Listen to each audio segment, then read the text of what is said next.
Good evening. You're watching Your Fiji, Your Voice, a conversation we'll be having with the Prime Minister about concerns that have been raised through the letters to the editor column of the Fiji Times. Thank you, sir, for joining us this evening. You're welcome. With so many issues and concerns about leadership and performance that's come out of your government in the past 2 years since you came into office, how do you manage the pressures of leadership? Are you getting enough rest? And are you looking at yourself in the mirror every day, saying to yourself, we're doing enough for our people? Your last question first. I look at the mirror. I'm not happy with what I see in the mirror. But as far as the other part of your question, I get enough rest. I rest very well in the evening because I know that when it comes to the end of the day, I know I've done my best for the day, and the great-grandchildren help a lot with relieving the pressure of work. But as I look into the mirror and I see this old man looking back at me, I keep asking myself, am I doing enough? And I am rested and I'm comforted by the fact that I believe I have done everything I am capable of doing in the day that I'm reviewing in the mirror every day. A writer, Sawanandan of Lotoka, states in his letter under the title New Culture, is a growing concern about a culture of entitlement among those holding senior taxpayer-funded positions. How do you ensure accountability and protect institutional integrity? We only can do that when we abide by the rules and regulations and make sure that every decision we make is defensible in any court or any tribunal by our use of the laws and the Constitution as our defense. I think that Mr.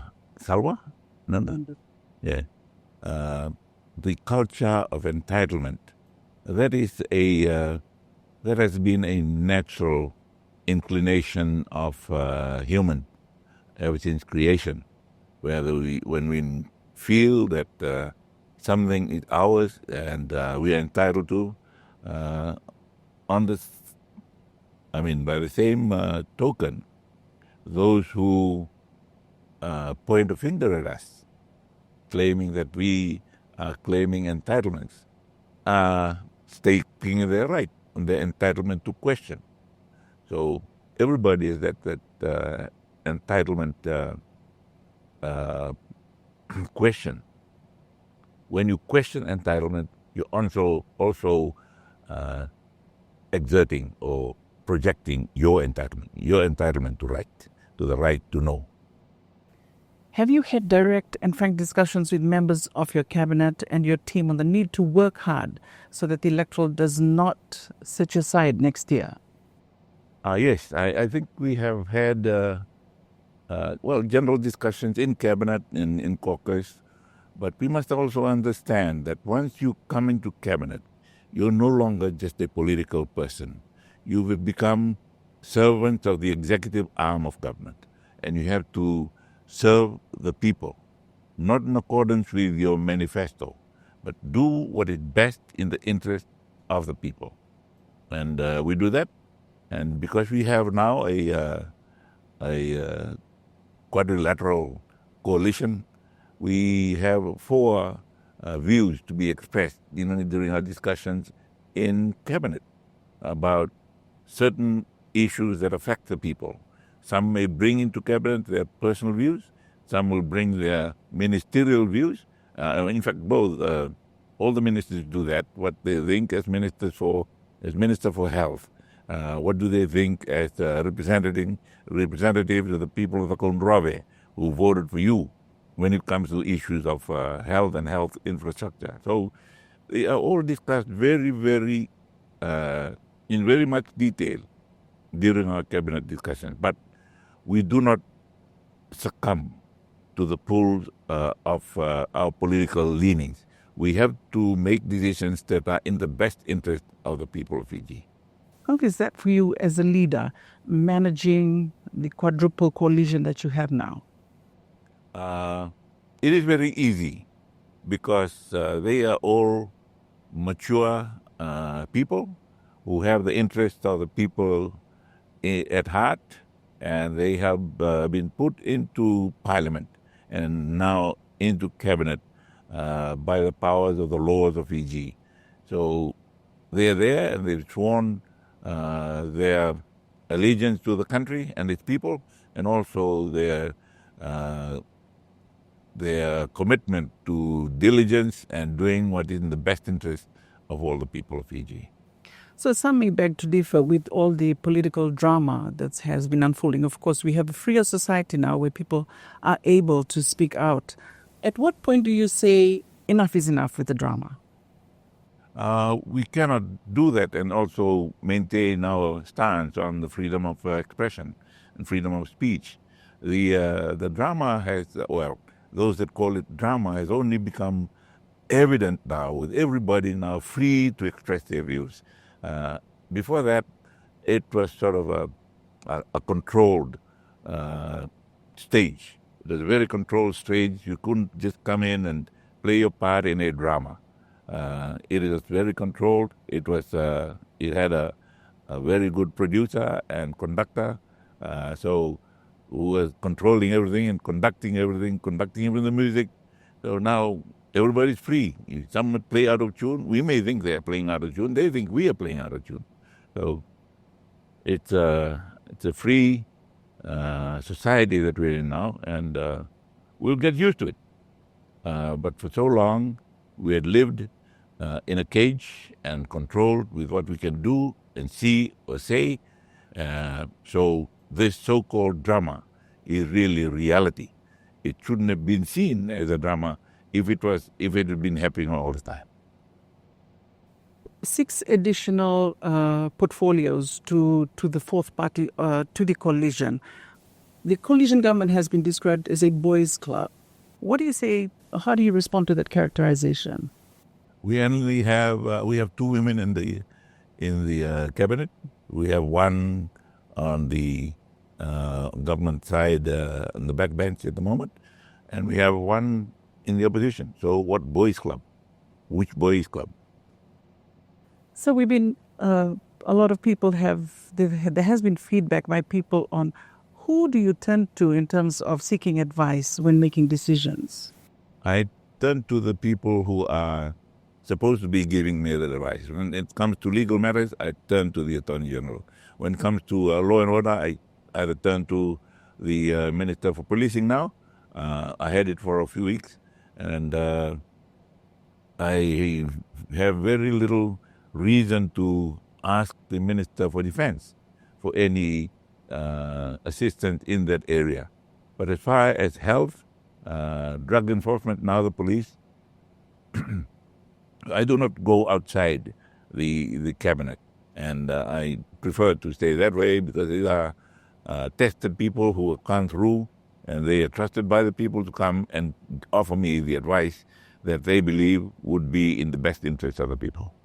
Some would say that the consequences of that advice has resulted in a lot of what I used before, drama. Are you satisfied with performance? The advice I get, I have the final say on whether to accept or not. Perhaps they are saying that the drama is I'm on center stage and everybody is on the periphery of the stage. It's not quite like that. We are all participating, and I benefit from their advice. And if there is advice that has not been properly thought out, I call them up individually and talk to them. For example, there have been some decisions that are made by some ministers that could have been worse when projected in public. So we try and manage the exposure. I try and manage the exposure by sometimes taking the punch, sometimes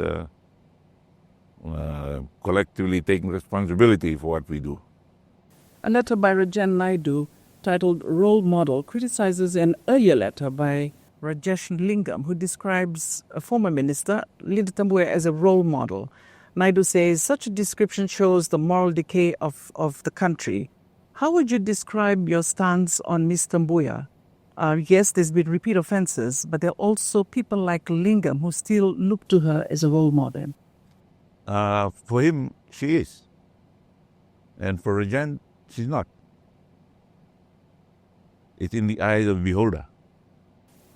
There is concern that Fiji's moral and ethical standards in leadership is declining because of certain examples. How do you respond to claims that figures like Ms. Tambuya symbolizes this shift?